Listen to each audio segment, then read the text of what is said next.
To the country, I would like to say first and foremost, I am sorry.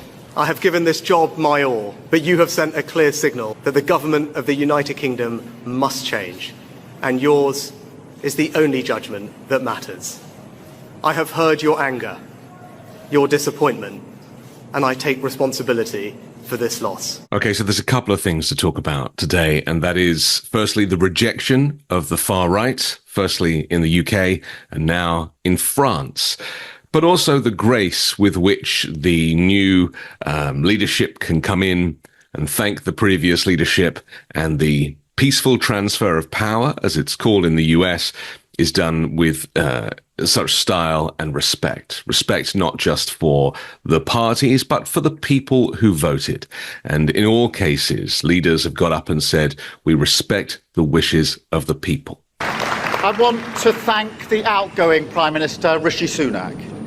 His achievement as the first British Asian Prime Minister of our country, the extra effort that will have required, should not be underestimated by anyone. And we pay tribute to that today. We also recognise the dedication and hard work he brought to his leadership. But now our country has voted decisively for change. So different to what we have recently become used to in the United States, where Donald Trump is constantly claiming that everything is rigged against him simply because he doesn't win. So a left-wing alliance has become the biggest force in French politics. After tactical voting held back the far right, but the shape of the future government still remains slightly uncertain. No group has won an absolute majority, so it looks like there will be some form of a coalition. The result for the left-wing New Popular Front there, they won 182 seats. That follows Emmanuel Macron's centrist Together alliance with 163 seats. And then the far right in third place with 143 seats. That's, of course, Marine Le Pen. You've probably heard a lot about her. She is a very dangerous Trumpian character. The far right and its allies had forged a commanding lead in the first round. They were ultimately held back by massive tactical voting to prevent them winning enough seats to form a government. And ultimately, this is what we keep coming back to.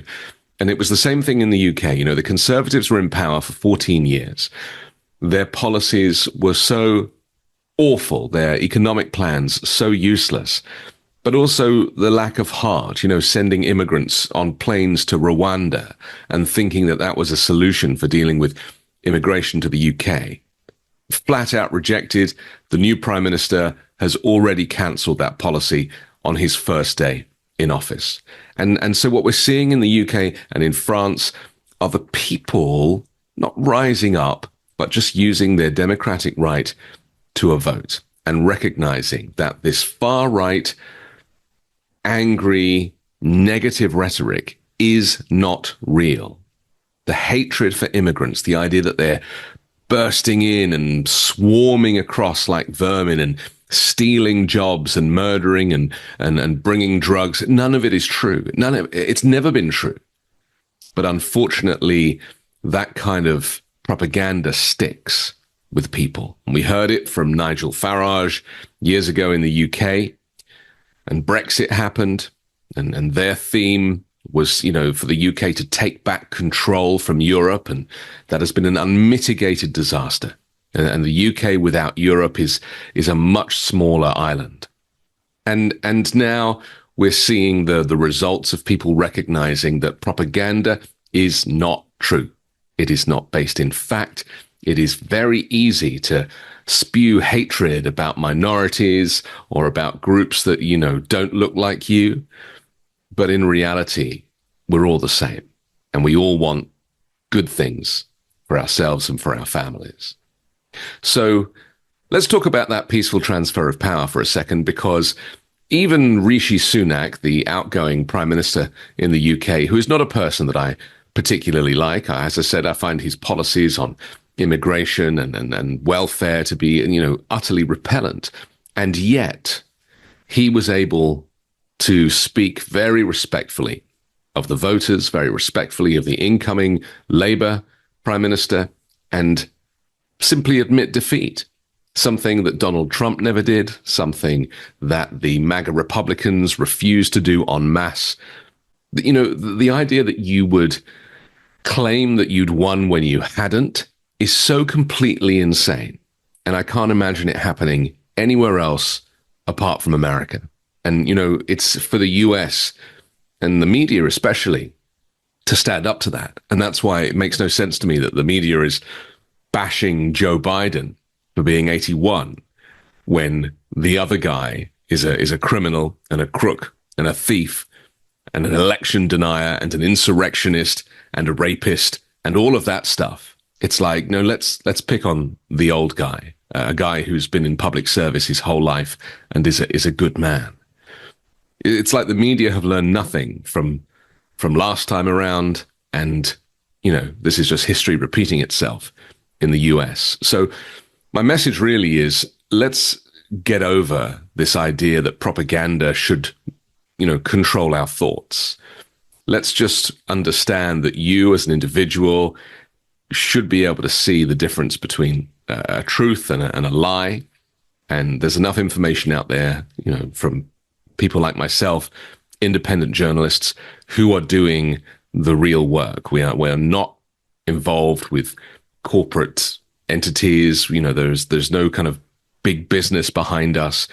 We are just trying to communicate the facts. And, you know, it's a shame that the US media has dropped the ball again in an election cycle when people really need to know fact from fiction. So it would be great if we could look forward to a peaceful transfer of power in November from a Joe Biden presidency to a Joe Biden presidency without Donald Trump claiming that the election was rigged and that the reason that he lost is because it was rigged.